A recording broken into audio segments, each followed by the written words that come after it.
Hi, I'm Malaz, and thanks for tuning in to another episode of Unmute. This season is dedicated to the Limkokwing leaks, where you'll be listening to the stories and interviews of former staff members of Limkokwing University. Today's guest is Nicole. Nicole is from the UK, and she worked at Limkokwing University under Tiffany Marie Lim for quite a while.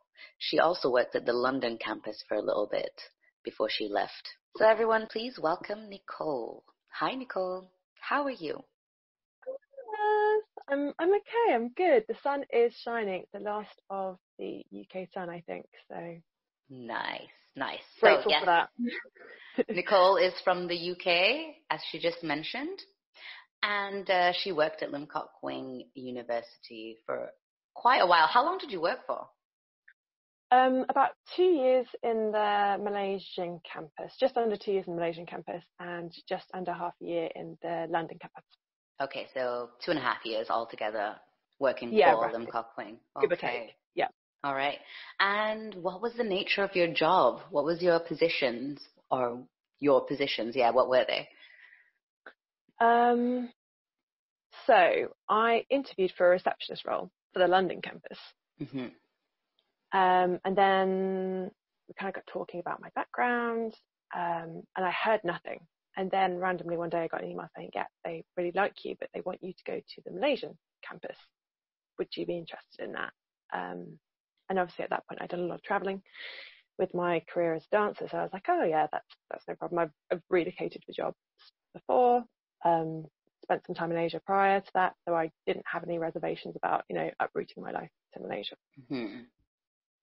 And again, the job role was really vague. What do you mean vague? Because you knew what a receptionist job would entail, but they were just like, what did they want you to come to Malaysia for? They said that they'd be interested in opening a performing arts department, and based on my background, they think that I could assist with that. And so I'd be working in the talent development team.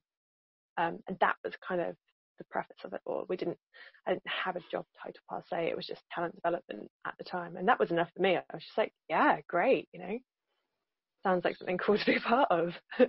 Okay, so you applied for a receptionist job for the London campus, and so they told you, actually, we're looking to opening a performance arts academy or a faculty even, of course. Yeah.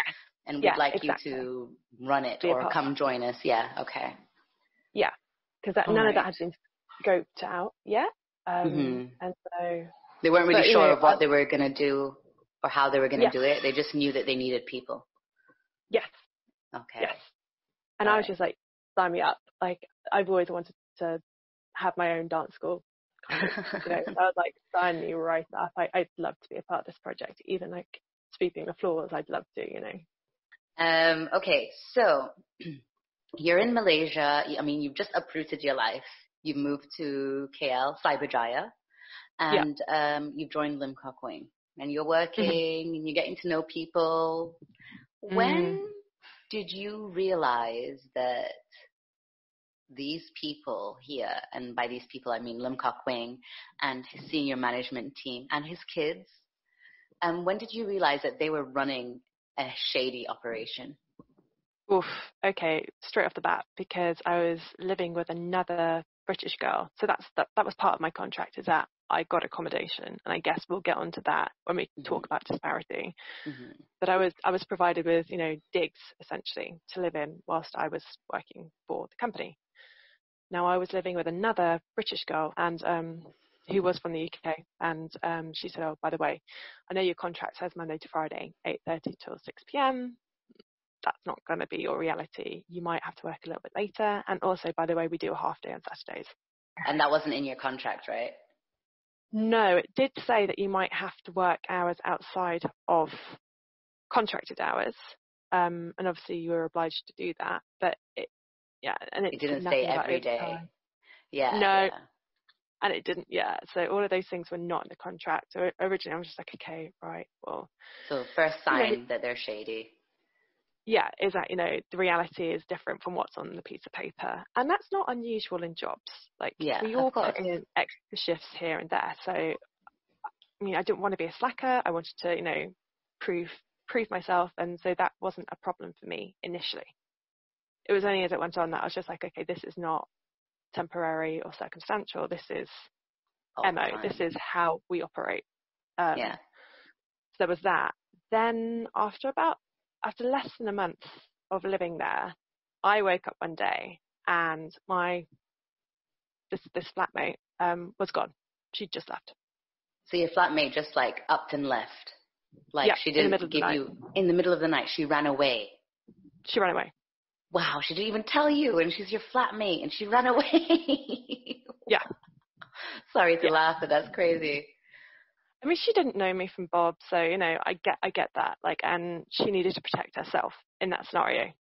So I don't blame her at all. We're still friends on Facebook. I have no malice towards her for what she did.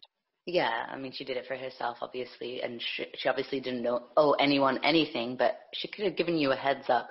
Hey, I'm leaving tonight, or leave you a note. She left me a note in the morning. Yeah, she left me a note. And what did it say? It just explained that her grandma was sick and she had to leave. Okay. I'm not sure whether that's the story. Yeah. I mean, there's a pattern there in Limkokwing with people just running away. Upping and leaving. Yeah. So again, this is month 1 and I'm like, okay, right.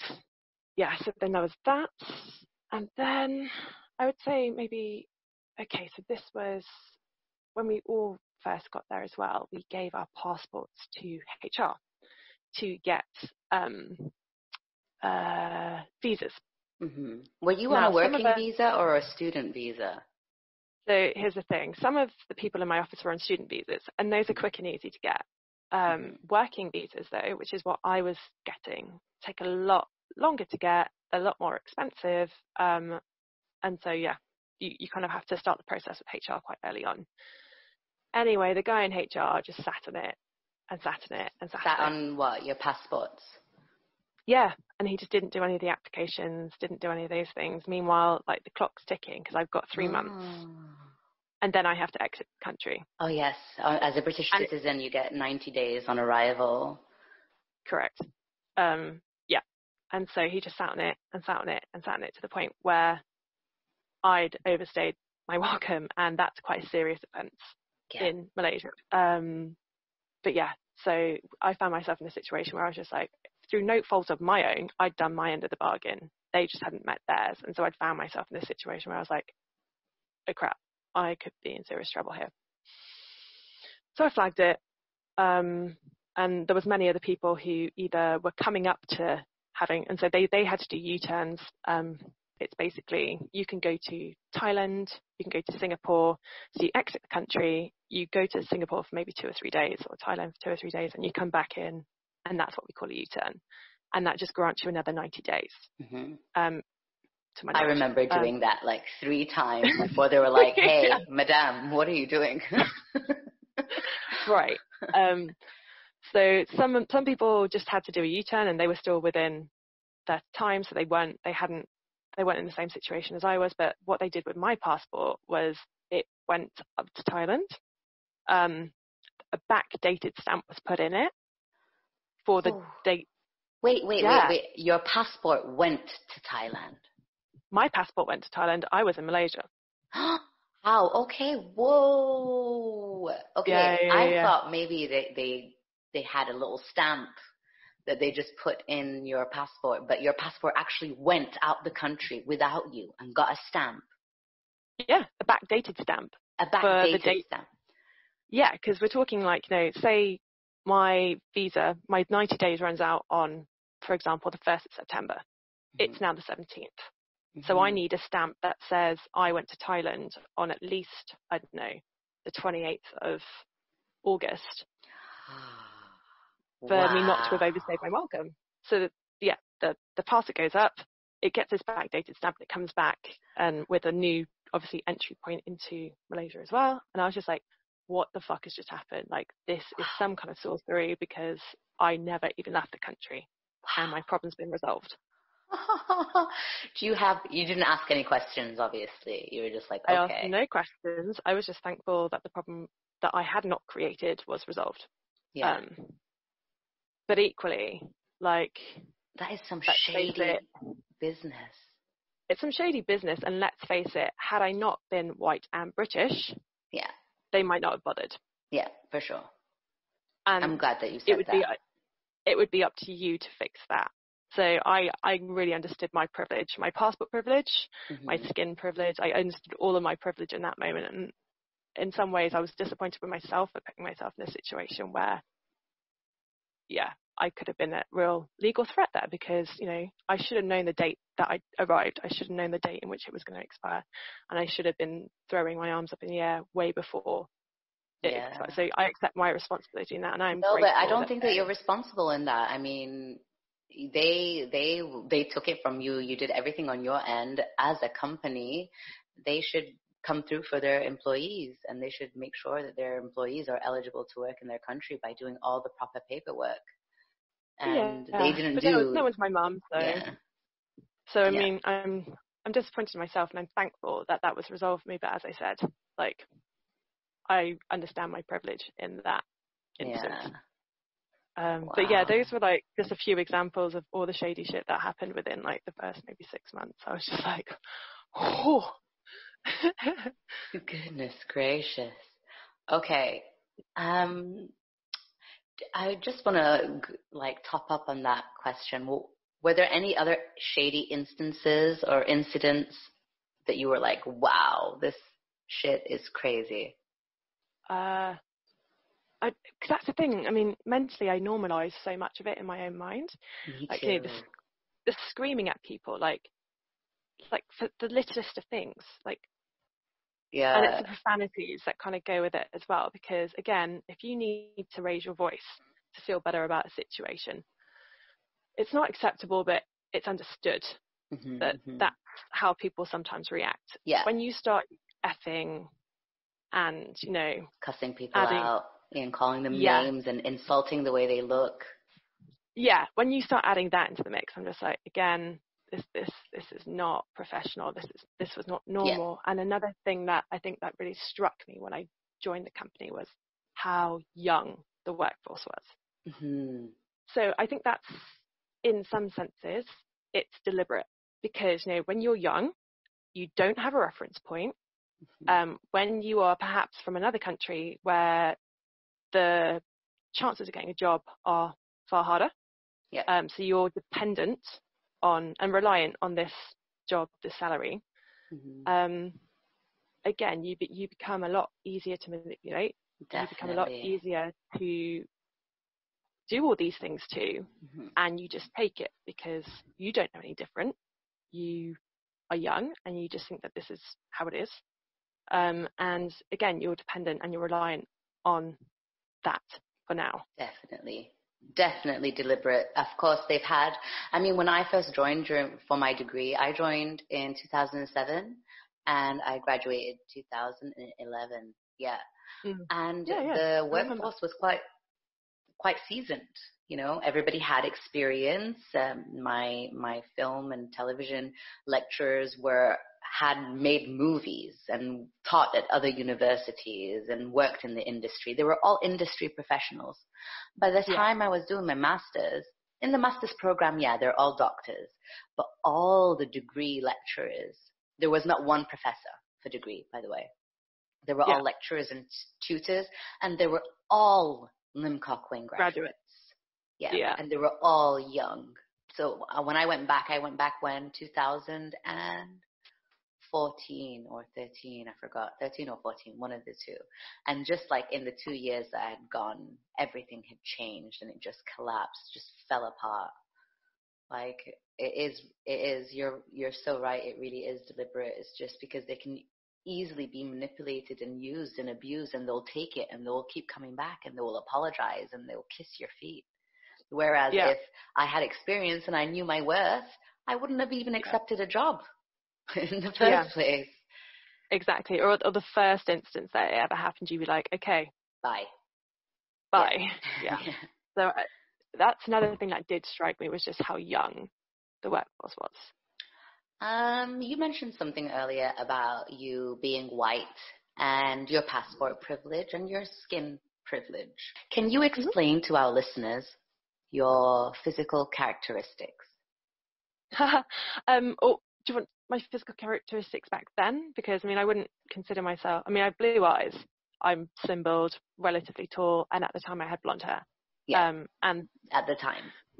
Yeah, and that's, those are the tick boxes. Those are the metrics for success at Limkokwing, let me tell you. Like, yeah. You don't have to have much between your ears when you tick those 4 boxes. Slim, tall, blue eyes, blonde hair. Mm-hmm. Everything else is relevant. I'm glad it's coming from you, because I'm so tired. I think people are so tired of hearing me saying, if you're blonde and blue-eyed, you get paid more, you get treated better. Well, and also I think people dot around it because they don't want to offend you about it, but it's the reality. Yeah, it's reality. I could have nothing between my ears in terms of brain cells and still do well. Can you explain to everybody how you were treated differently because of it? Sure. Okay. So white at Limkokwing gets you an invitation to galas and dinners, and it's the golden ticket. It gets you into the president's office where you're meeting dignitaries and presidents of state. You're hobnobbing with the top people. You're being dragged to the front of every kind of welcome, all the meet and greets. Like, you're being dragged to the front and you're presenting gifts, and mm-hmm. in some sense, you're given all of these opportunities. Like I was saying, they trusted me to write a diploma. That is mental, based on like my skill set at that time, and I would never have trusted me with. I mean, luckily it paid off, and I managed to pull out of the bag, but I would never have trusted me with that task at that age with my experience. But I think because, again, I was white British, I think everyone was just like, yeah. And I'd be in meetings, and some of my colleagues would, okay, let's just get to the point, lads. Let's just be direct here. Okay. Some of my black colleagues would we'd be finding a solution for a problem. Some of my black colleagues would be like, here's the answer, this is going to fix it. Tanshri would then, pick it apart, dismiss it, stupid idea, and then he'd ask me for my opinion. Yeah, and then he'd ask me for my opinion. Now, I'd be listening to it going, that's a perfectly reasonable and probably the best case scenario on how we can fix this. So then I would reiterate, dart around it, but I'd pretty much say exactly the same thing, and they'd be like, yeah, that's the solution. Resolved. Wow. Sorry, I don't know why I'm laughing. That's so ridiculous. So basically you just paraphrase or rephrase what your black colleague would say, and they'll be like, brilliant idea, Nicole. Yeah. And the thing is, to sit there and say that, it wasn't true, or you didn't notice it, or anything like that, all the things that were afforded to you that weren't afforded to your peers, that's you're either really self-consumed and can't see outside your own world, or like you say, you're just taking advantage and you're milking the cow. Yeah. And good for you. If there's a cow to milk, then good for you, but equally you have a responsibility, you have a social responsibility. And silence is just as bad as perpetration, sometimes I feel it's worse. Yes. Sometimes I feel it's worse. It's worse because, standing by and doing nothing. And, this is part, I'm going to spare you my white guilt here, but this is part of the reason why I want to be here today. I want to talk about this. It's because, I at Limkokwing and said nothing, and I did nothing. And that's my part. That's my responsibility. And I'm throwing my hands up now and saying, in doing nothing, I was part of the problem, and I need to acknowledge that. I think Limkokwing needs to acknowledge what's happened. They need to apologize for it, and they need to start rectifying it. Everyone, all of us who were cogs in the system or said nothing or did, everyone needs to take responsibility for their part in what went down and is still going down, Mm-hmm. And that's the thing. Until we do, nothing's going to change. I appreciate you saying that so much, Nicole, really. I really appreciate you saying that, and I appreciate you acknowledging it. And it's just so refreshing, especially to hear it so honestly. I was there and I didn't say anything, and this is why I want to talk now. Yeah, it disappoints me. I'm disappointed in my 20-something self for not saying anything. equally, like, would it have made the difference? Perhaps not, but, you need to try, and I didn't try. And, I'm embarrassed, and I'm disappointed in myself for that. So, and I'm embarrassed and I'm disappointed in the company for not doing anything now. There's so much evidence out there now, like, inarguable evidence. Yeah. Like, acknowledge it and just say, hey. Just try.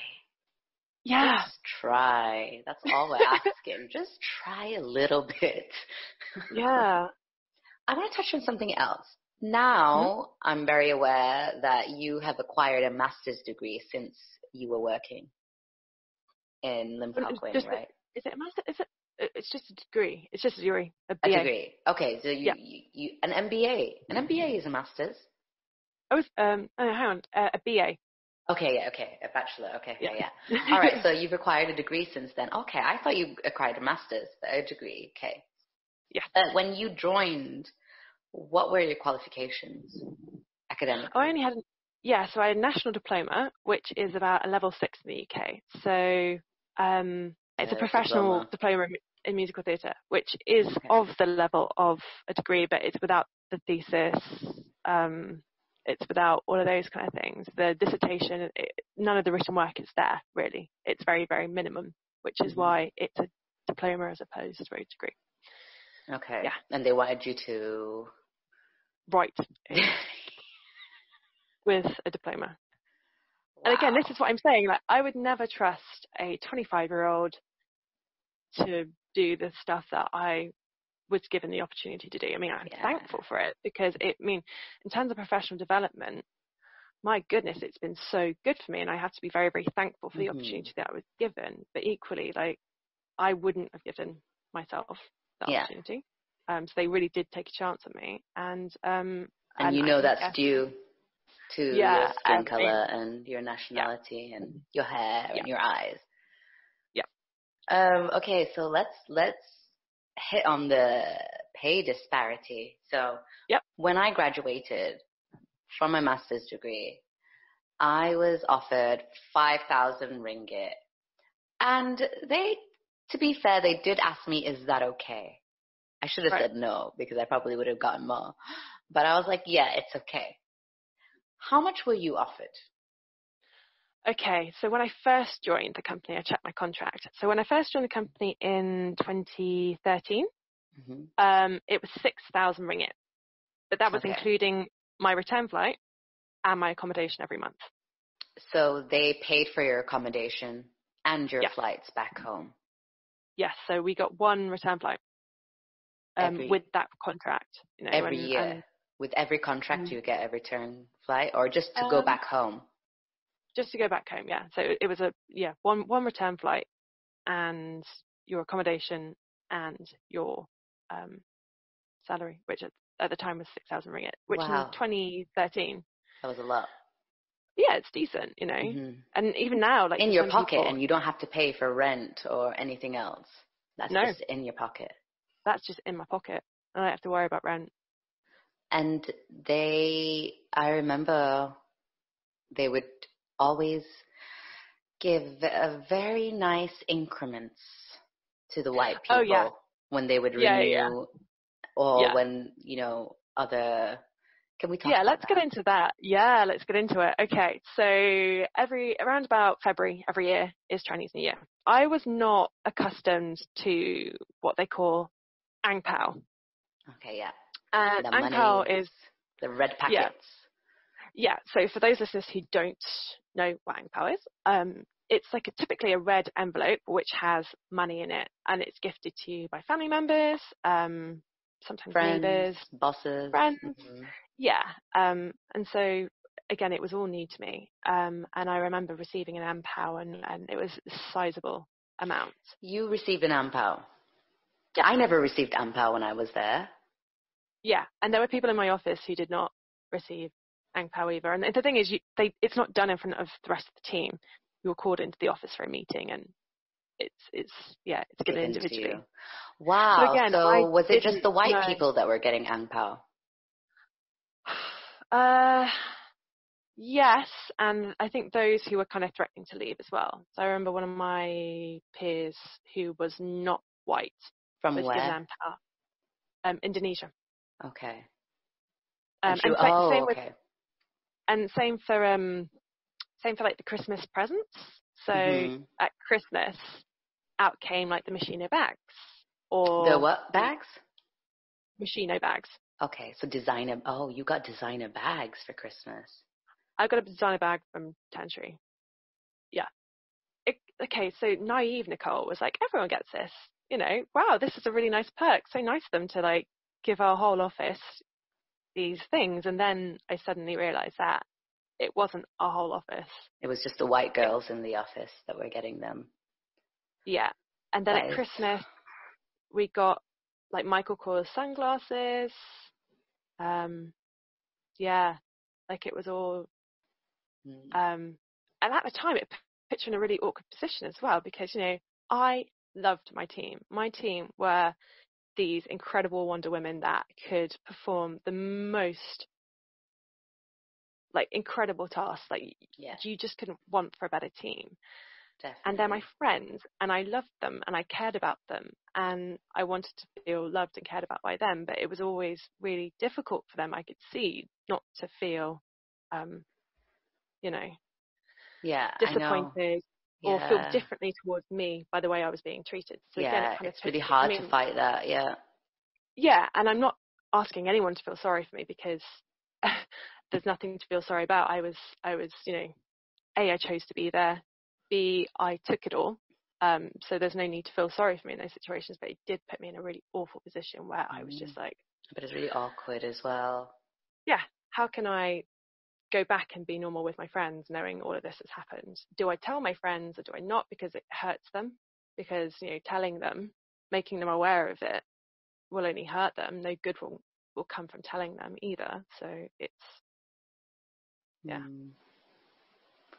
yeah. Yeah, that's a tough position to be in. Before we move on to the next question, let's just go back a bit, rewind a bit. How much did you get for Ampao? I forget now, maybe like 1,000 ringgit, Oh wow, which, back it's in like yeah, it's significant 2000. for Yeah, Ampao. exactly. Yeah, exactly. It wasn't a small fee at the time. I remember thinking, this is, and so I remember at the time thinking, oh wow. And like, I didn't even ask for it. That's the thing. And then of course, when you try to leave, they would, Increase your salary. yeah. So I'd say like, my grandma's sick. I need to go home really. Or, I want to pursue my degree. I need to go home. And every time you kind of threaten to leave, or it looked like you were leaving, or there was word on the street that you were looking to leave, a new contract would come out with Wow, with more an money. increase. Yeah, and we're talking extra 2k here, there, extra k here, there, and for a while I kind of took it, and I took it, and I took it, and then it just kind of got to the point where, okay, the turning point for me was the Bruce incident. Oh, That's when I was Bruce. like, You yeah, witnessed, okay, so Bruce mentioned that, my colleague was there and she saw me, and I told her everything's going to be okay. And he mentioned that when he saw your face, it was more of like he was trying to calm himself down after he saw the shock on your face because it didn't really click in his head. What did you see? but this is a thing. It wasn't an average arrest, They so were you plain don't. clothed. Yes, I didn't know what was happening. I Hmm. didn't know what was happening. I saw him, and like I know him. I knew him well. He was such a lovely, jolly, full of life. Like Everybody loved Bruce. everybody loved Bruce. And so to see his face, I could see that something was wrong. And I could tell by body language. I mean, I Yeah. know body language, and I could tell by body language something was really wrong. And I didn't know what to do. You And I didn't just know who remembered these seeing, people were. no, and I just remember, no, it was a very quick exit. Um, and again, I was just like, should I be calling someone? Like, are these people allowed to be here? Because again, like, I didn't know who these people were. I'd never seen them on campus before. I was like, Hmm. are they, you know, Who are should I these be calling people? someone? Yeah, should Yeah. I be calling security? Because this doesn't look right. Mm-hmm. And before I knew it, I then got word from other colleagues as to what had happened. That they set him up with the police. Yeah. And then we all were trying to see him, and of course we couldn't. Yeah, and they blocked people from visiting. Yeah, and I remember trying to contact the British consulate to see if there was anything we could do, but obviously because he wasn't a British citizen, there was nothing that could be done.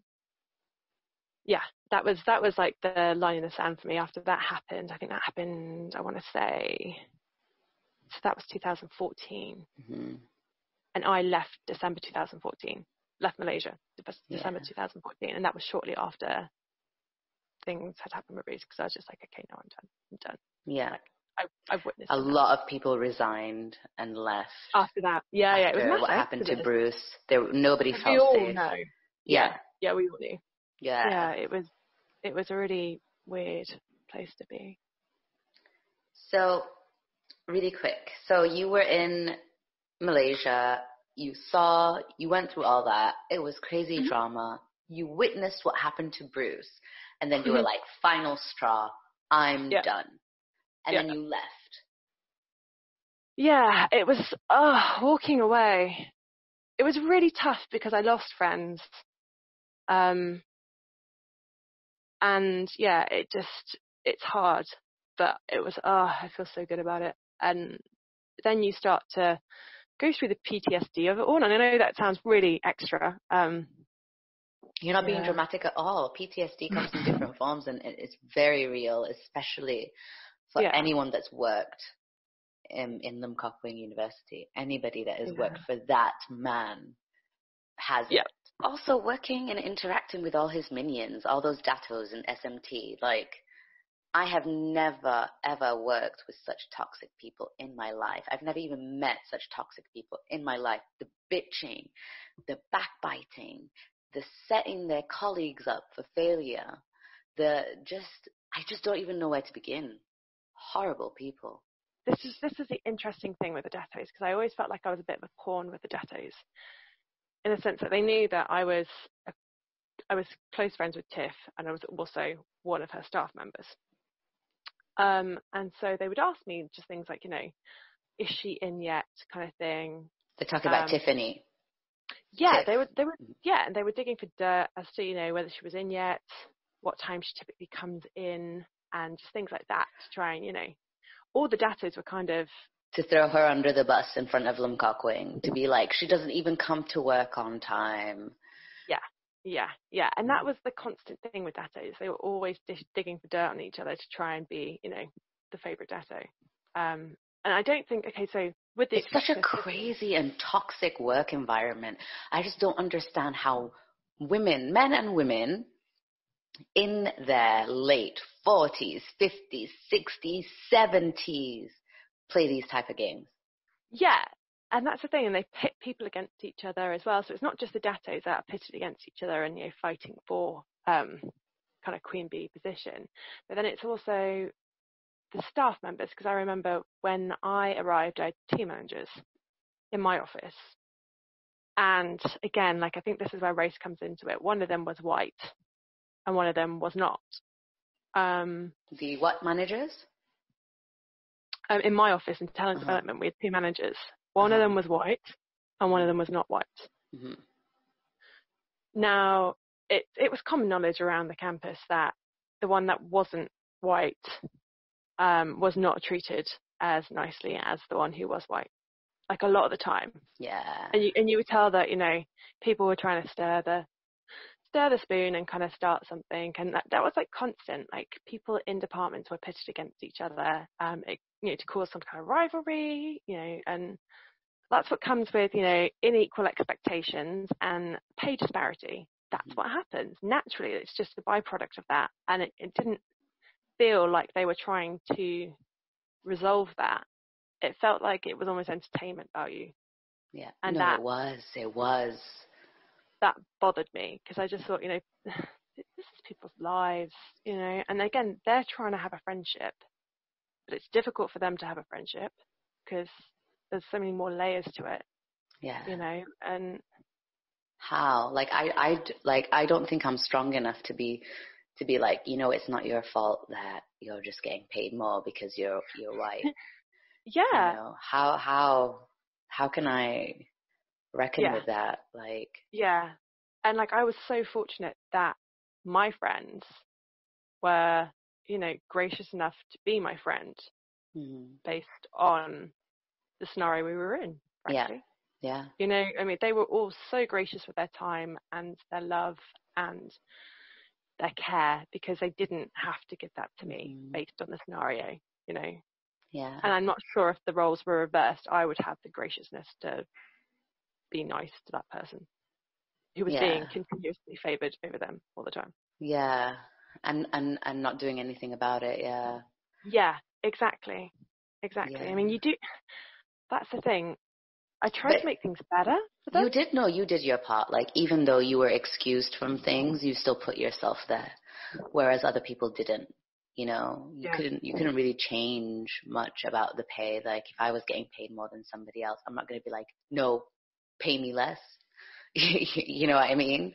Like, I don't think Yeah. anybody would in that situation, but I feel like you did show your allyship with us and some of us that were in the office, that, you know, you didn't take full advantage. I mean, you did, just like you admitted that you did, Oh, but yeah. I took the salary, you know, you I didn't paid say your no. dues. Yeah. You paid your So, dues to us, your colleagues. yeah. I don't know. It's hard. And watching it in other departments as well, as they pit girls against each other, pit men against each other, you know, it was really hard. Like, it was like, uh, unofficial Colosseum, and it was like Yes. every time we went into a meeting, it was like, you know, a gladiator fight. You know, it was like, who's being pitted against each other today. It And really is. It's so weird that your superiors, your managers, and people that are just so much more senior than you telling you, oh, by the way, your colleague was talking shit about you. yes, That is yeah, crazy and so for entertainment, unprofessional. For entertainment. for Like, nothing she more. doesn't Not even not to have like your you. back. Hmm. Yeah, not to have your back. It's for entertainment, Yeah. I was just, right? yeah, it really sucks you in, doesn't it? It's so, then you find yourself bitching and just in a bad mood all day, and like taking Yeah, part in things that you never would have done, like gossiping or yeah, even scolding someone. yeah. I remember like marching down to the business one day and being like, you know, this teacher hadn't showed up to my kids' lesson, you know, and they were like, you know, and hadn't repeatedly week after week, and so they were missing bits of their education, and I was just like, you know, what's the excuse? And they were like, oh, she's busy. I was like, oh, and, you know, and obviously I kind of lost it a little bit, because like, of all the people in the university, like, our office was so busy. Like, we were the 12 Yeah. hours, Yeah. whereas like faculty, um, I mean, I might be incorrect, but some of the faculty literally came in, did their teaching hours, and went home. Yeah, yeah, yeah. Except for the stupid meetings that they have where they just like berate faculty for like an hour, but they got to leave on time. Yeah. Not Yeah, all of them. Some faculties, like yeah, fashion, anything that was under Tiffany, they would have to stay late. yeah, But other yeah. faculties, yeah, lucky them.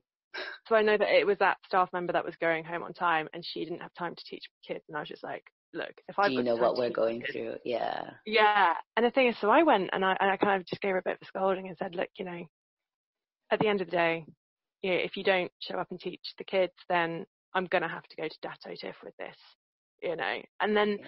I remember walking away and just feeling disgusted with myself, because then, and in that moment, I kind of realized I was one of them. Yeah. I was no better. Yeah. Yeah. So while you were there, have you ever experienced or witnessed, let me say, because definitely you haven't experienced it, have you witnessed racism? Yes. So I'm going to start with the covert stuff, because that's the stuff that it doesn't necessarily go under the radar, but it's more pedestrianized. Like, it's pedestrianized racism. It's like, for example, we would go to meet and greet people, Mm-hmm. you know, dignitaries and all the rest of it, and it would be like, okay, they invite everyone but the Africans. Uh-huh. Okay, yeah, this is common knowledge. Africans were excluded, or black people and dark-skinned people were excluded from Yes, events. exactly. And so it would be like, oh, you know, they just weren't invited Mm-hmm. for those things. And I was like, okay, right. Then it would be things like we had an exchange program with some German and French schools. Now, one of the German schools, they were having some kind of like National Day thing or whatever, and they had a bit of like a stall and set up in the plaza. And when I say like the university pulled out all the stops in order to help them have their like national thing, they really did. What do you mean, like, for example? So they had adequate number of resource guys helping them set up their, stalls that would present German food and German culture and all the rest of it. Okay. They had, if they wanted to play sound and music, they had a sound technician like that. Everything was at their fingertips to make that day go smoothly. Okay, now if I compare that to the Namibian Independence Day, I believe they were independent from the British as well. So, on behalf of all of Britain, I do apologise, Namibia. Is it Namibia? Is it Britain or Germany? Ooh, that might have to be a Google for me. Yeah, so that's my ignorance. No, but, that's fine. But I wouldn't be surprised if it was England. I mean, it's like half the world anyways. Yeah, I'm just like, we colonised quite a lot. So in these instances, when people talk about Independence Day, I automatically go into like apology mode. Thank you. And yeah, like I remember because we had a few Namibian dancers in our dance troupe, so they contacted me and they were like, "Look, Nicole, we're trying to get things set up, and there's no one around to help us. There's no sound person, And I was just like, now, I've literally seen this go down with the exchange students, and now I've seen it go down with, and it just the disparity between those two events. Yeah. And so they don't get the help. They don't get the resources. They don't get the support as the same as the white students from white countries. Yeah, it was like pulling teeth. Bruce mentioned this as well. He said that when they had exchange students, I don't remember if they were French or Danish, but they were European white exchange students, and they got the best tours. And I remember when I was in the ambassador program, Limkokwing gave me and another colleague cash to take out the Danish exchange students for a really fancy dinner. So we were always required to take out the European exchange students or any European new students out on the town, whether it be clubbing, restaurants, whatever. We were given an allowance for that, and it would be like 2,000 ringgit, 3,000 ringgit. Take them out, make sure they have a good night. But yeah, the same privileges were not handed to other exchange students or students from developing countries. Yeah, for sure. And like that's the stuff that just kind of sits and bubbles. It just bubbles. We're not saying that, it just bubbles there. And then things like if you watch the fashion shows, so for example, the first girl out on all the fashion shows is always a blonde girl. Always. The first girl to hit the runway, and the girl that closes the runway, they're always, white, probably blonde. I never saw a black girl open the show. I never saw a black girl close the show. I never saw anyone who wasn't white in those positions. And you just think, why? And again, like no one's. It kind of just sits under the radar, but it just bubbles away, and you start to see these things and you start to add them all up in your mind, and you're like, okay. And again, you start to normalize them in a way, because you're just like, well, this is just the way it is. And every time something more and more kind of gets added to the pile, you just kind of go, yeah, this is the way it is. And then you get to the overt stuff, and that's when you're like, okay. So for example, there was a Raya shoot. There was a Raya shoot, and it wasn't a Raya collection. We didn't have the Raya collection at that point, but it was just fashion club clothes. And we wanted to do a big Raya shoot. discount or something. Yeah, exactly. To push it for Raya discount. And I remember the fashion Raya girls. Raya is Eid, the Muslim celebration for the people that are not familiar with the Malaysian term for it, which is Raya. But anyway, so we had the shoot. And I remember it wasn't one of our black models. She was gorgeous. She was incredible. I know who you're talking about. She is like yes. so beautiful. So beautiful. And like she could literally scrape roadkill off the road, cover herself in it, and I'd buy it because she was just like, she could sell me roadkill, like, and I would buy it because she just looks gorgeous, stunning. So anyway, she was in the middle of all the shots. Who was coordinating the shoot? The girls in my team. Okay. It was, I'm guessing, the same girls that were coordinating the original shoot where they asked them to remove all the black people. Yeah, similar situation. Same. Yeah. Okay. Yeah. And so the girls, like, they did an incredible job. The pictures came back. They looked gorgeous. As usual, And all hell broke loose. Why have you put a black girl in the middle of the picture for Raya? Malaysians don't want to see black people. And I was like, oof. They would always say that. They would always speak on behalf of Malaysians. Malaysians don't like black people, so black people cannot be there. Yeah, and that's the thing. And I just think that's such a problematic statement because, yes, you do have the Katie James of the world, you know, let's face it, you know, there's a very small fraction of society that feel that way. In the same way that in the UK we have Tommy Robinson, and there is a small fraction of UK society that feel that way, but that is not everyone. And you are doing a country a massive disservice when you say that Malaysians are racist. Yeah, exactly. You're not giving the full picture. I'm so glad that you said that because I kept on repeating myself like I was the only person that heard it. I'm glad that you said that. Because I heard it all the time. They say that. I remember on my last day when I was trying to get all my papers signed, somebody who is not Malaysian, I might add, from Limkokwing's office, came up, sat next to me and was like, you know, what is the real reason that you're leaving? And I told her everything, the photo shoot, and I was removed because I'm black. And she was like, but you know, Malaysians are racist. And it was like she was coached, that she's heard it so many times because she's worked there for so long. Yeah, she was like, but you know, Malaysians are racist. They don't want to see black people. They don't want to see black people in magazines and on billboards and stuff. So you kind of have to understand. This is somebody who is not black, who is white passing, who's also not Malaysian. Who's also not Malaysian, telling me that I just have to deal with it because Malaysians are racist. Yeah. That still echoes in my head. I lost my shit. I was like, how dare you? You're supposed to be an educational institute. It's your duty to educate people and show them that black people can be pretty too, and black people can, and you have the power.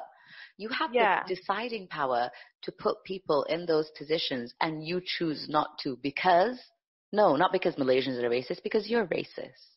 Yeah. Because you're fucking racist, and you don't want to see that, and you don't want your brand to represent that. Yeah, but what he does when it suits him, right? Covert stuff, and there was a lot of overt stuff. Oh yeah. And like there was the Sound of Music 2 roasted situation.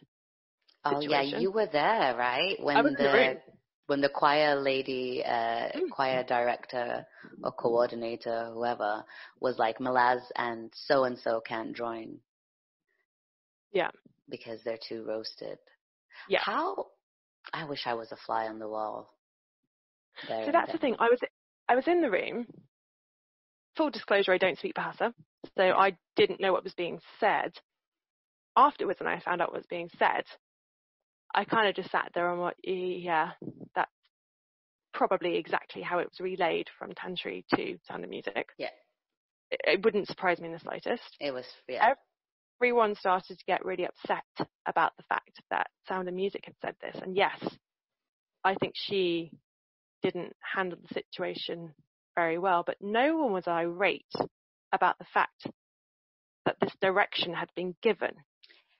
Except for me. Maybe because like it was towards me, but I was like, this is from the top. She has no authority, because I knew how things ran. Exactly. She has no authority. And everyone's like, no, Tantri wouldn't say that. Tantri wouldn't say that. And I was just sat there thinking, everyone's in fucking denial here. We all know that Tantri said that. Yeah. And that she was probably a scapegoat. direct quote. Yeah. I wouldn't be surprised if that was a direct quote. I mean, not then. Then we didn't realize how racist it actually was, because we weren't privy to those meetings and you know, planning and having, you know, how many and knowing how many, etc. But later we found, you know, messages. Somehow they got to us with instructions. Hey, we need dancers. Listen, so TS doesn't want blacks. Make sure just blonde and blue-eyed and gray-eyed, and you know. And in fact, speaking on that, I remember we did a fashion show, and we had like a kind of pantsular kind of style dance section in the dance, and obviously what's that? Pantsular? It's do you know Beyonce's "Run the World" video? Yeah. Where it was like the leggy dance. Yes. So it was kind of. Would I say it was from like West African style dancing? Yeah. Okay. Go on. I know what you're talking about. So it was kind of like it was such a fun dance to do. But obviously the best dancers, the best people who were most skilled at that style were our black dancers. So I put them at the front for that segment, because I was like, you guys smash it every time.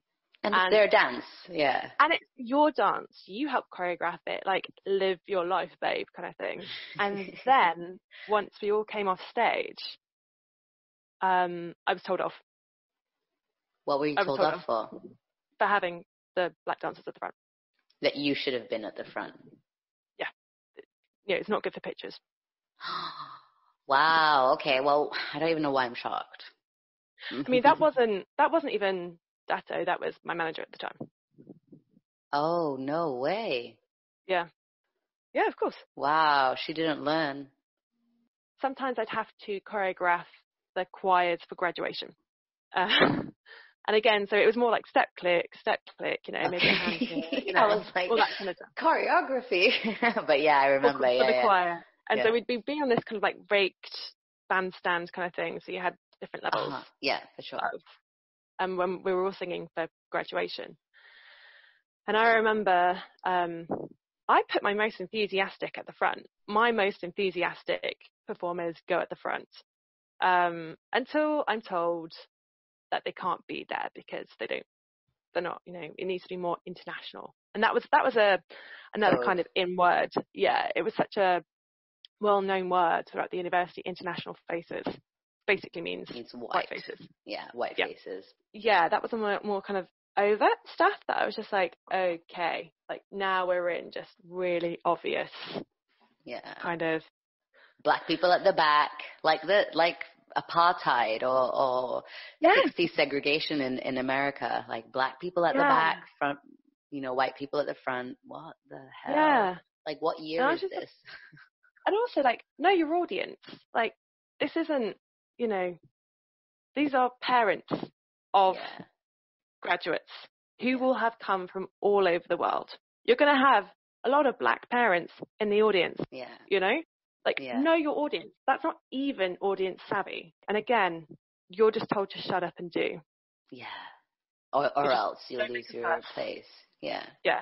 Don't make a fuss. Shut up and do. Okay. And before we go, is there anything that you want people to know about Limkokwing University that you just haven't mentioned yet? Maybe off topic? Anything, absolutely anything. I think the one thing I'd like to mention is that, you know, for all of the senior management's failings, like there are some really amazingly talented and wonderful students that have come out of the place. Yeah. They're, you know, the education, you know, some of the education is really good. And I would hate for the students to be penalised for senior management's shortcomings. Yeah.